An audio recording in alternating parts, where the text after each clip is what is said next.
It's 8:30. Good morning. I'm Ian Crouch with Hunter News. Brandy Hill residents believe the early morning blinding sun was a factor in yesterday's tragic pedestrian accident which claimed the life of a 17-year-old girl.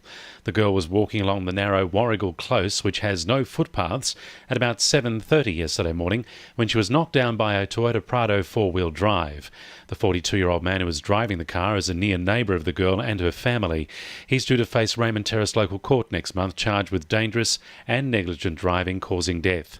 Local resident Scott McGuinness has told Seven it's like a whiteout driving east along Warrigal Close in the early morning light. I don't think speed's an issue, it's just the visibility. Once that sun comes over the tops of those trees, that's it.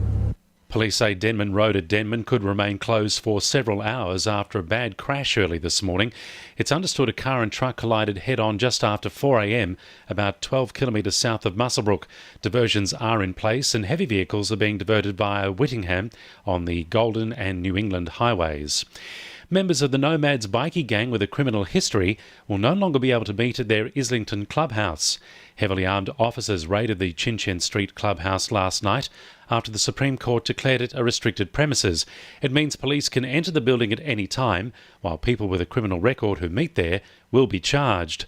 Police believe the court order has effectively shut down the notorious bikie gang clubhouse for good. Port Stephens MP Kate Washington is criticising the state government's delayed decision to investigate buying back the Mambo Wetlands, but Mayor Ryan Palmer is focusing on the positives. He says the process needs both the site's owner and the state government to sort things out, and some progress is better than none. It certainly requires the agreement of both the state government and the landowner for this to proceed, and then if that fails, then it will go down another path. So there isn't a defined time frame, but it certainly shows that Port Stephens Council and the New South Wales government are really keen to get on with getting this land back into public ownership.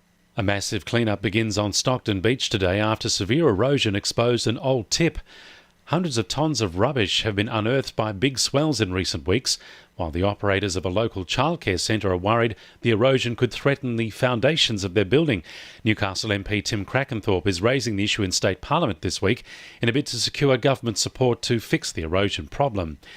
999 medical internship positions have opened up across the state, with Newcastle and the Hunter set to receive a tenth of the future doctors.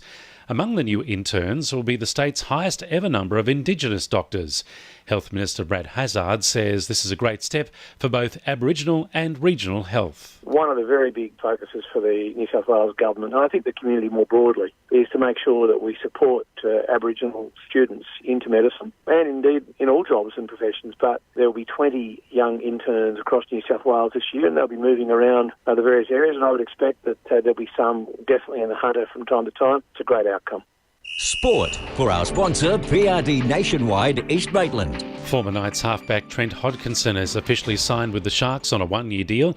A move from the Knights was expected due to the signings of Mitchell Pearce and Connor Watson, as well as keeping Brock Lamb at the club. Hodkinson says he's keen to return home and start training with his new teammates. Looking forward to getting back home. We lived here for 5-6 years before I went up north, but looking forward to getting settled back here, and I know some of the boys already, so I'm just keen to get amongst it and get started. The Jets W League side will play finals football this weekend for the first time since the inaugural season 9 years ago.